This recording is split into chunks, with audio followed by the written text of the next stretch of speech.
Shanti.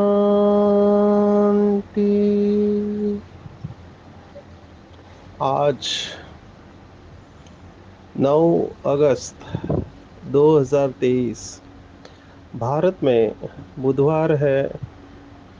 Today is 9th August 2023 and it's Wednesday in Bharat. आज की मुरली का जादुई रहस्य स्वयं को प्रेरणा देने के लिए magical secrets of today's Murli for motivating the self. कल की साकार मुरली के ऊपर बहुत लोगों के प्रश्न आए, खास करके फिक्र। ये बात हम स्वीकार करते हैं कि बेफिक्र बादशाह बहुत ऊंची अवस्था है। इजी नहीं है बेफिक्र बादशाह होना। मुझे रहने को अच्छा घर है, खाने को 2 वक्त की रोटी मिल रही है, मुझे जॉब है, मेरा स्टेडी इनकम है और घर में कोई बीमार नहीं है, तो फिर बेफिक्र रहना इजी है। लेकिन मुझे जॉब नहीं है या मेरा स्टेडी इनकम नहीं है, घर में बीमारी है, संबंधों में तनाव है, ऐसी हालत में फिक्र हो ये लाजमी है। कई लोगों ने मुझे पूछा ये कैसे संभव है। एक भाई ने तो अपना अनुभव सुनाया कि कोविड में उनका जॉब चला गया क्योंकि स्कूल बंद थे, तो घर से ही सब बच्चे पढ़ रहे थे। बाबा का बच्चा है बैग्स बनाने वाला, अभी घर के लिए लोन लिया है, घर में माँ है, परिवार है और बैंक बैलेंस नहीं है, लोन चुकता नहीं कर पा रहे हैं। तो अभी दिखाई दे रहा है कि घर जाएगा, रास्ते पे आ जाएंगे। ऐसे समय पर आप कहो कि बेफिक्र रहे या फकुर में रहो, इसके लिए बहुत अच्छी अवस्था चाहिए। कोविड में कई लोगों को असुरक्षितता की और डर की भावनाएं पैदा हुई थी। बहुत लोगों को पूरा सैलरी भी नहीं मिल रहा था। अभी भी कोविड के बाद कई सारे बिजनेस बंद हो गए, कम हो गए हैं। तो लोग पूछ रहे हैं कि ऐसे हालत में बेफिक्र कैसे रहे। हमारे पास एक आत्मा है। अब ये गार्डन्स जिसमें हम रहते हैं म्युनिसिपल कॉरपोरेशन के हैं, वो ऑफिशियली उन्होंने वापस ले लिए हैं क्योंकि किसी ने केस कर दिया। अभी वो म्युनिसिपल कॉरपोरेशन वाले, कलयुग है, अंतिम जन्म है, तो वो कुछ तो करेंगे। तो इमीडिएटली डर पैदा होता है और चिंता लगने लगती है कि आगे क्या होगा, कैसे होगा। तो ये कठिन है। इसलिए बेफिक्र बनना हर एक के बस की बात नहीं है। प्रैक्टिकल चैलेंजेस है लाइफ में और हमें इसे स्वीकार करना चाहिए। खास करके डर के लिए मैं कह रहा हूं कि डर दिन ब दिन बढ़ते जाने वाला है। बाबा ने ये बताया हुआ है कि डर दिन ब दिन बढ़ते जाने वाला है। एक मुरली में तो बाबा ने यहाँ तक कहा था कि धन कमाओ तो भी प्रॉब्लम, नहीं कमाओ तो भी प्रॉब्लम। तो धन की समस्या विकट होते जाएगी, क्योंकि धन से ही सब कुछ होता है। कोई चीज खरीदनी होती है तो जिसके पास सफिशिएंट बैंक बैलेंस है तो वो निश्चिंत रहता है, लेकिन जिसके पास नहीं है उसको डर पैदा होता है कि आगे कैसे होगा। तो ये कठिन है, इसको स्वीकार करते हैं। लेकिन हैविंग सेड दिस, बाबा ने आज जो मुरली में कहा उसी बात को लेकर चलते हैं। आज की साकार मुरली एक शब्द के ऊपर ले सकते हैं जो कि भक्ति मार्ग का शब्द है। और बाबा ने पहले भी कई बार इसके बारे में बताया हुआ है। जो भक्ति मार्ग में कहा जाता है उससे टोटली विपरीत बाबा ने कहा है। वो शब्द है निर्लेप, निर्लेप अवस्था। कुछ समय पहले बाबा ने साकार मुरली में कहा था कि निर्लेप अवस्था किसे कहते हैं। तो बाबा ने उस मुरली में कहा था कि आत्म अभिमानी अवस्था निर्लेप अवस्था है। लेकिन आत्म अभिमानी हो तो ही निर्लेप अवस्था है, क्योंकि प्रैक्टिकल में देखा गया है कि निरंतर आत्म अभिमानी केवल एक शिव बाबा ही रह सकता है। तो ये निर्लेप क्यों कहा आत्मा को? तो बाबा ने आज की मुरली में बताया, जो पहले भी बताया हुआ है, कि आत्मा सो परमात्मा, इस कहावत के कारण परमात्मा निर्लेप है तो आत्मा भी निर्लेप है, ये बात आ गई। नहीं तो बाबा ने कहा आत्मा के ऊपर लेप चढ़ता है लेकिन मेरे ऊपर कोई लेप नहीं है, क्योंकि मैं निरंतर आत्म अभिमानी रहता हूँ। परमात्मा को लिए तीन शब्द भक्ति मार्ग में इस्तेमाल करते हैं कि वो अजन्मा है, अभोक्ता है, अकर्ता है। तो अजन्मा का मतलब हमने सबने देखा, भगवत गीता के ये शब्द है, अज अज नित्यम शाश्वतोयम पुराणम, ऐसे श्लोक आया है दूसरे अध्याय में। आज दूसरे अध्याय की गहराई में जाएंगे। जिसको भी चिंता लगी रहती है उसको दूसरे अध्याय भगवत गीता को बहुत गहराई से समझना चाहिए। चिंता पूरी तरह से मिट जाएगी अगर दूसरा अध्याय पक्का है तो। दूसरे अध्याय को कुछ आचार्यों ने गीता का सार भी बताया हुआ है, क्योंकि सांख्य योग पूरा दूसरे अध्याय में आया है। सांख्य कपिल मुनि का है। कपिल मुनि ने प्रकृति और आत्मा को अलग बताया हुआ है। तो उसमें बताया कि मृत्यु निश्चित है। जिसने ये बात स्वीकार कर ली उसका डर समाप्त हो जाएगा। मृत्यु निश्चित है, कल की मुरली को ही लेकर चलते हैं। जिसका जन्म हुआ है उसकी मृत्यु निश्चित है, आप इसमें कुछ नहीं कर सकते।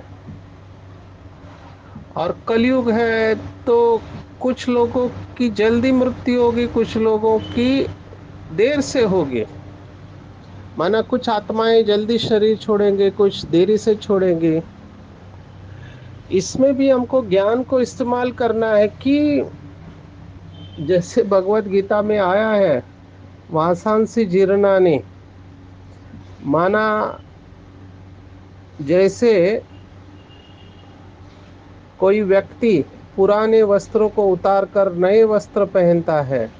नवानि गृह्णाति नरोपराणि, this is 22nd verse of second chapter of Bhagavad Gita. दूसरे अध्याय में 22वां श्लोक है, तथा शरीराणि विहाय जीर्णान्य अन्यानि संयाति नवानि देहि।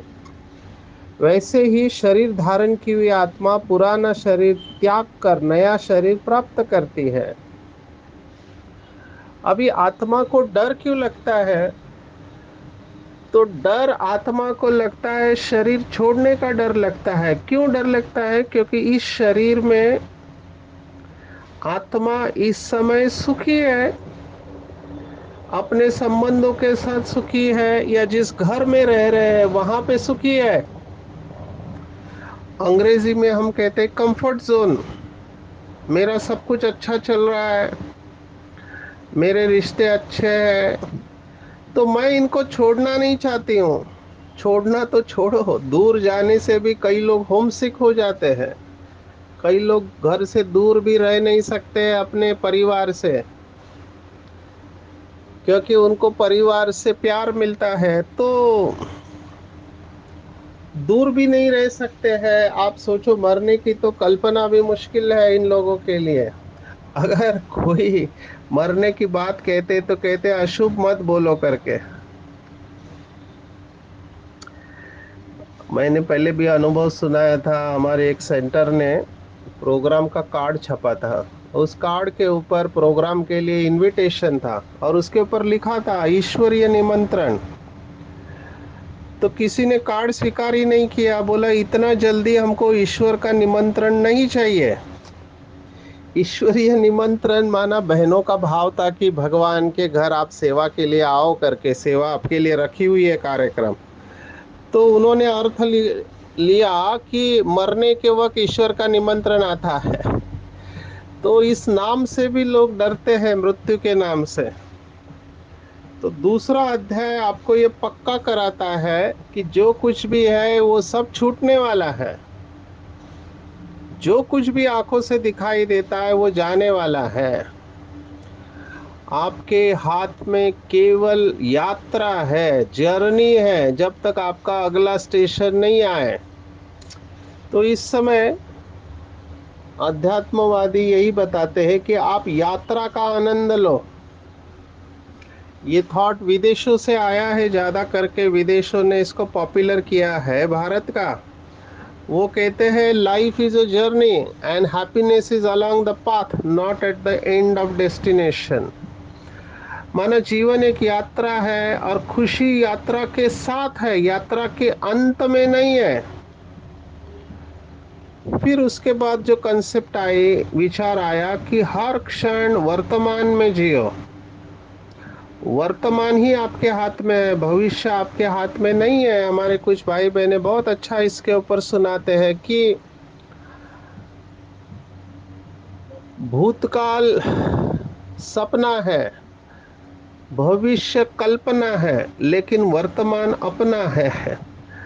तो भूतकाल सपना है, बीत चुका है। भविष्य काल अभी तक आया नहीं है, तो कल्पना है। और वर्तमान आपके हाथ में है। लेकिन ये डर वाले जो लोग होते हैं, इनके पेट में दर्द हो जाता है डर के मारे, छाती में धड़धड़ होता है, हाथ पैर कांपने लगते हैं, मुंह सूखता है, और वो निगेटिव सिचुएशन को विजुअलाइज करने लगते हैं, जिसको वरी कहते हैं, चिंता वाले। ऐसा हुआ तो, वैसा हुआ तो, हम कहाँ जाएंगे, क्या होगा, कैसे होगा। तो ये डर जो है ये डर निकल जाना चाहिए। आज बाबा ने दूसरा अध्याय बहुत गहराई से बताया हुआ है। आज बाबा ने कहा कि आत्मा, आत्मा का भी ज्ञान आया है, परमात्मा का भी ज्ञान आया है। बाबा ने बार बार कहा कि आत्मा का अभ्यास करो, आत्म अभिमानी बनना है। आत्म अभिमानी जितना बनेंगे उतना शक्तियां धारण होते जाएंगे, नहीं तो मुश्किल है। अगर आत्म अभिमानी नहीं बने तो बाबा ने कहा याद की मंजिल बड़ी भारी है, योग कोई मासी का घर नहीं है। तो बाबा भी मुरली में आज कह रहा है कि योग कोई मासी का घर नहीं है। ऐसा नहीं है आप बैठे और चले गए और बाबा की याद से आपके विकर्म विनाश हो गए। 2 दिन पहले भी कहा था कि टाइम लगता है, सिर पर पापों का बोझा है, एक जन्म का नहीं है। तो टाइम लगता है विकर्म विनाश होने में, इसलिए बहुत धैर्य रखना है। 2 शक्तियों के बारे में मैं कहूंगा, खास करके डर वाले के लिए, कि हिम्मत रख के सामना करना है परिस्थिति का, और बार बार अपने मन के अंदर ये रिवाइज करना है कि जो हुआ अच्छा, जो हो रहा है अच्छा, जो होगा वो और अच्छा होगा। मुझे हिम्मत रखना है, मेरा अकल्याण हो नहीं सकता है, मैंने शिव बाबा को अपना सब कुछ दे दिया है।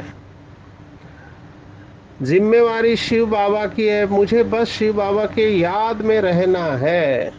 ऐसे अपने आप को याद दिलाते रहना है। जितना जितना हम आत्म अभिमानी बनेंगे उतना हमारा निश्चय पक्का होते जाएगा। और जिसका निश्चय पक्का है उसके अंदर से डर कम होते जाएगा।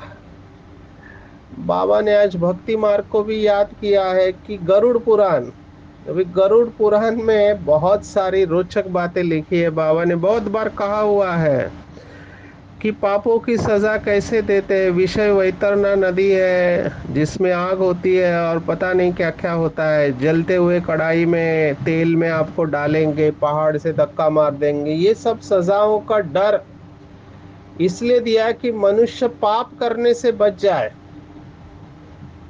तो बाबा ने कहा ऐसा कुछ होता नहीं है, लेकिन ये पाप से बचने की युक्ति उस समय जो आत्माओं को समझ में आए वो उन्होंने बता दी है।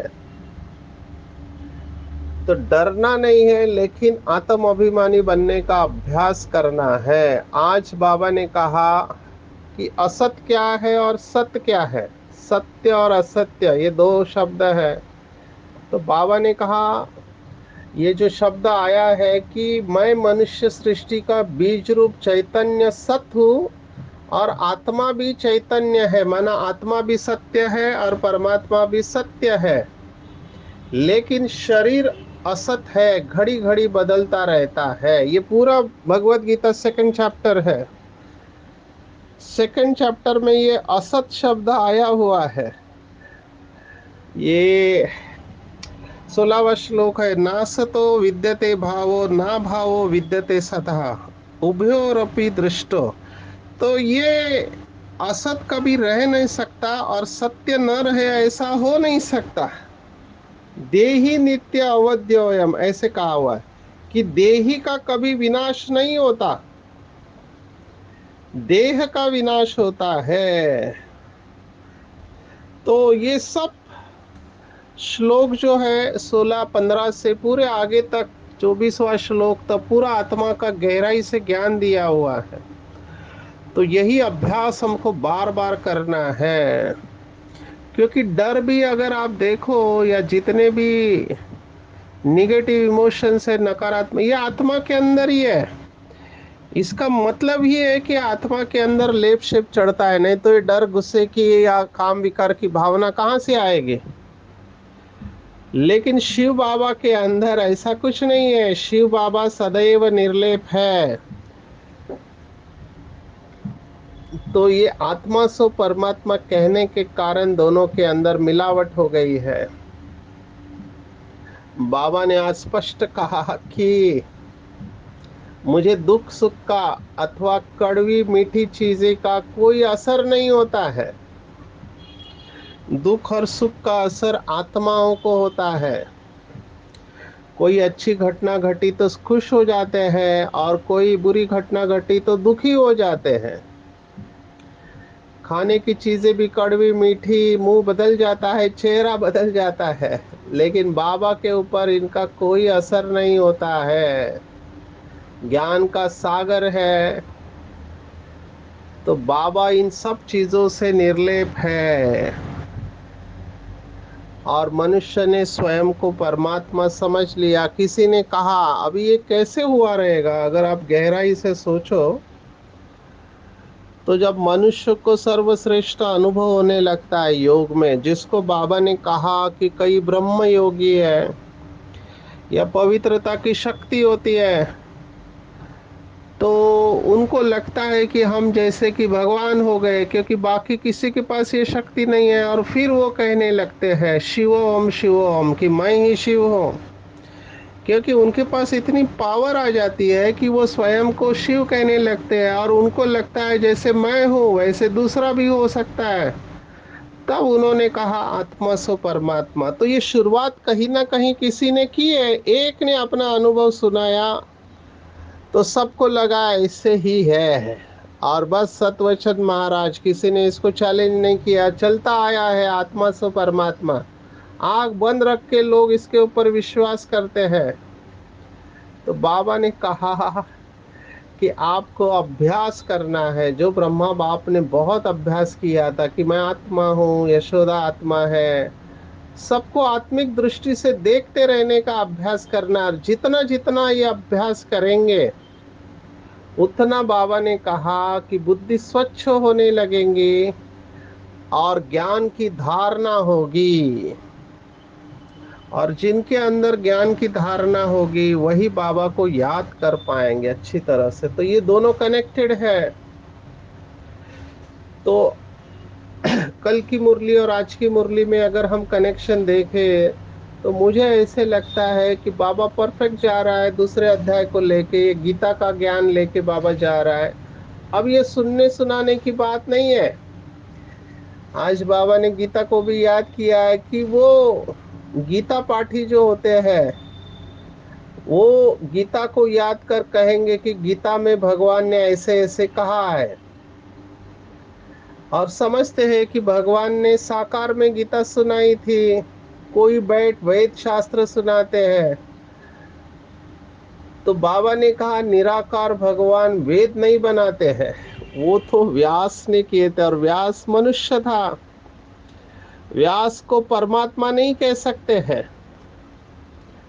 परमात्मा तो बिंदी है और बच्चे साकार में है और बाप निराकार है। तो परमात्मा व्यास नहीं है और है भी नहीं है। तो कौन सा नहीं है? तो साकार देहधारी व्यक्ति जिसने शास्त्र लिखे, जिसका नाम व्यास रखा, वो परमात्मा नहीं है। लेकिन व्यास का एक अर्थ है, व्यास माना डायमीटर, माना परम धाम से लेकर साकार दुनिया तक, माना साकार आकार निराकार दुनिया तक अगर आप एक रेखा खींच लो तो वो पूरा डायमीटर बन जाता है। तो जिस आत्मा को तीनों लोकों का, तीनों कालों का, सृष्टि चक्र का ज्ञान है, उसी को व्यास कह सकते हैं। और सच्चा व्यास तो एक शिव बाबा है जो सभी शास्त्रों का सार सुनाते हैं। तो इस हिसाब से परमात्मा व्यास है, ना कि देहधारी मनुष्य व्यास और वो भगवान। वो कहते व्यास भगवान।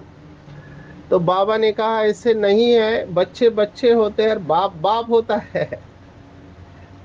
बाबा को तो परम पिता कहा गया है। और बाबा ने फिर और खोला, क्या कौन सी बात सुनाई? देखो बहुत लॉजिकल बाबा जा रहा है कि मुझे कभी छोटा बड़ा नहीं बनना है, तुम छोटे बड़े होते हो, है ना। ये भी भगवत गीता में आया हुआ है कि पहले बचपन, फिर जवानी, फिर बुढ़ापा। तो बाबा ने कहा मैं कभी छोटा बड़ा नहीं बनता हूँ, तुम छोटे बड़े बनते हो, इसलिए मेरा लिंग बड़ा बनाने की जरूरत नहीं है। लेकिन भक्ति मार्ग में ये सब करते हैं, छोटा बड़ा जो लिंग बनाते हैं, वो सब करने की जरूरत नहीं है। बाबा कहते हैं मैं तो हमेशा पिता ही हूँ, मैं बालक नहीं बनता हूँ, और मेरा एक ही नाम शिव है, तुम्हारे 84 नाम पढ़ते हैं। तो बाबा दोनों में फर्क बता रहा है। पहले बता रहा है कि आत्मा निर्लेप नहीं है, परमात्मा निर्लेप है। दूसरा बता रहा है आत्मा अलग है, परमात्मा अलग है, क्योंकि आत्मा शरीर छोटा रहता है, बड़ा हो जाता है, लेकिन परमात्मा का बच्चा या बूढ़ा बनने का सवाल ही नहीं है। और आत्मा के 84 शरीर पर 84 नाम पड़ते हैं, लेकिन परमात्मा का एक ही नाम है और उसका रूप केवल बिंदु है। फिर बाबा ने कहा कि बुद्ध का चित्र बहुत बड़ा बनाते हैं, इतना लंबा तो मनुष्य होता नहीं है। अभी ये इतना लंबा क्यों बनाते हैं? क्योंकि वो सम्मान देना चाहते हैं उसकी तपस्या का। अभी मैं कहाँ गया था? कर्नाटक में। तो कर्नाटक में भी बड़े बड़े स्टैचू है। साउथ में बड़ी बड़ी मूर्तियां बनाते हैं, हनुमान के कितने बड़े बड़े हमने स्टैचू देखे हैं। तो बाबा कहता है इतने लंबे तो मनुष्य होते नहीं है, ये मान देते हैं, समझते हैं बहुत बड़ा था। तो बाप तो ऊंचते ऊंच है, सबसे बड़े ते बड़ा तो शिव बाबा है, लेकिन है बिल्कुल बिंदु, मनुष्य सृष्टि का बीज रूप। तो ये भी बाबा निकाल रहा है मन के अंदर से भाव, क्योंकि पांडवों को भी बहुत ऊंचा बताया गया है। मैं कहाँ गया था? बद्रीनाथ के आगे। तो उधर उन्होंने उनके पैर दिखाए कितना बड़ा था करके, इतना बड़ा तो हो नहीं सकता है, लेकिन भक्ति मार्ग में भावना होती है, लॉजिक से नहीं सोचते हैं, वो सोचते हैं कि इतने बड़े मनुष्य रहे होंगे। बाबा ने कहा इससे कुछ नहीं होता है, मनुष्य तो मनुष्य होते हैं, ज्यादा से ज्यादा 6 फीट, एक मुरली में कहा था। ऐसे नहीं, सतयुग में लंबे लंबे देवताएं होंगे, उनकी भी हाइट मनुष्य की तरह ही होती है, ज्यादा से ज्यादा 6 फीट होगी। तो बाबा ने कहा ये सब देह के धर्म दुख देने वाले हैं। ये सब कहने के बाद में फिर बाबा वही 18वें अध्याय का 66वां श्लोक कह रहा है कि देह सहित देह के सब धर्म भूल जाओ, माँ में कम शरणम रज, मुझ एक की शरण में आओ। ऐसा कोई स्कूल नहीं है जिसमें ये पढ़ाया जाता है और लोग अभ्यास करते हैं कि हम आत्मा है और हम सतो रजो तमो में आते हैं। वो समझते हैं कि आत्मा में कोई खाद नहीं पड़ती है। बाबा कहता है आत्मा ही आयरन एजेड बन गई है और आत्मा को ही फिर से गोल्डन एजेड बनना है। वहां पे ऐसा नहीं समझाते, वहां भले आत्मा का नॉलेज है, कई सारे संस्थाओं में आत्मा का नॉलेज बेस्ड ऑन स्क्रिप्चर्स, माना भगवत गीता और शास्त्रों के आधार पर आत्मा का नॉलेज दिया जाता है, लेकिन वो यही समझते कि आत्मा आत्मा में कभी खाद नहीं पड़ती है। बाबा ने कहा नहीं, आत्मा में ही खाद पड़ती है, जीवन बंध में आते हैं और फिर उसको ही बाबा जीवन मुक्ति में लेके जाते हैं। आज विषय में समय देना चाहूंगा आज के स्लोगन के ऊपर, क्योंकि वो इमोशंस के साथ जुड़ा हुआ है। शुद्ध फीलिंग में रहेंगे तो अशुद्ध फीलिंग आ नहीं सकती है। बाबा ने फ्लू बताया है, फीलिंग का फ्लू। मैं कई स्थानों पर जब सेशन लेता हूं तब पहले मैं प्रश्न पूछता हूं, कितने लोगों को अगर कुछ बात उल्टी सुल्टी कहे तो अंदर फीलिंग आ जाती है? तो बहुत लोग हाथ खड़ा करते कि हमको जल्दी फीलिंग आ जाती है, हमको लगता है कि हमको जानबूझ के बोला गया या हमारा अपमान किया गया है। तो बाबा ने कहा इसका सॉल्यूशन आज दिया है, सदा शुद्ध फीलिंग में रहो तो अशुद्ध फीलिंग का फ्लू पास आ नहीं सकता। ये वायरस होता है। हमने पहले भी देखा, if it hurts it's ego, जहां अभिमान है वहां अपमान की फीलिंग आती है, और जहां समान है वहां रहम की फीलिंग आती है। तो शुद्ध फीलिंग कब आएगी? जब मेरे संकल्प शुद्ध होंगे। बार बार अपने को याद दिलाओ कि मैं महान हूँ, श्रेष्ठ हूँ, शिव बाबा मेरे साथ है, और उसका अनुभव करो। मैं देख रहा हूँ कि कई भाई बहने योग में भी बैठ नहीं सकते लंबे समय तक, बोर हो जाते हैं, घड़ी की तरफ देखते रहते हैं कि आधा घंटा हो गया बाबा के सामने बैठा, इधर देखेंगे उधर देखेंगे, और फिर वहां से चले जाते हैं, बाबा के कमरे में भी बैठ नहीं पाते लंबे समय तक। ये क्यों हो रहा है? क्योंकि व्यर्थ संकल्प बहुत है और शुद्ध संकल्पों का अभ्यास नहीं है, तो उसकी फीलिंग में नहीं रह पाते लंबे समय तक, क्योंकि बुद्धि स्वीकार नहीं करती है, बुद्धि भटक रही है। अभी ये भी एक्सेप्टेड है, लेकिन हमको अभ्यास करना है कि हम अभी अलौकिक फरिश्ते हैं। कर्म बहुत अच्छे चाहिए। बाबा ने आज कहा कि अलौकिक अर्थात इस लोक के नहीं है। जैसे कोई विदेशी भारत में आया तो हम दूर से पहचान लेते कि ये भारत का नहीं है, ये दूसरे देश का है। ऐसे ही बाबा के बच्चों को देखकर दुनिया वाले कहे कि ये इस लोक के नहीं है, क्योंकि हमारी सृष्टि बदल गई है, क्योंकि हमारी दृष्टि बदली हुई है। और दृष्टि क्यों बदली? क्योंकि स्मृति और वृत्ति में परिवर्तन आया है। हमारी दृष्टि आत्मिक दृष्टि है, वृत्ति और दृष्टि भी आत्मिक है। जब ये सब आत्मिक होंगे तब उसे कहेंगे मर जीवा। तो ऐसी श्रेष्ठ स्मृति, वृत्ति, दृष्टि और कृति रहेंगी तो पुरानी जीवन याद आ नहीं सकती। भगवान वाच है। तो ये बहुत बड़ा अभ्यास है। आज की पूरी मुरली अगर आप गहराई में देखो तो आत्मा आत्मा आत्मा, आत्मा समझना है, आत्मा देखना है, आत्मा को याद करना है। परमात्मा को याद करना है। ये तीन ही बातें आज की मुरली में है। खुद को आत्मा समझना, दूसरों को आत्मा देखना और परम पिता परमात्मा जो भी एक आत्मा है उसको याद करेंगे तो निरंतर शुद्ध फीलिंग हमारे अंदर जनरेट होगी। और जिस आत्मा के अंदर ऐसे शुद्ध फीलिंग रहती है उसके अंदर कभी भी डर, चिंता, निराशा, उदासी ऐसे कोई भी भाव आ नहीं सकते। अच्छा, ओम शांति।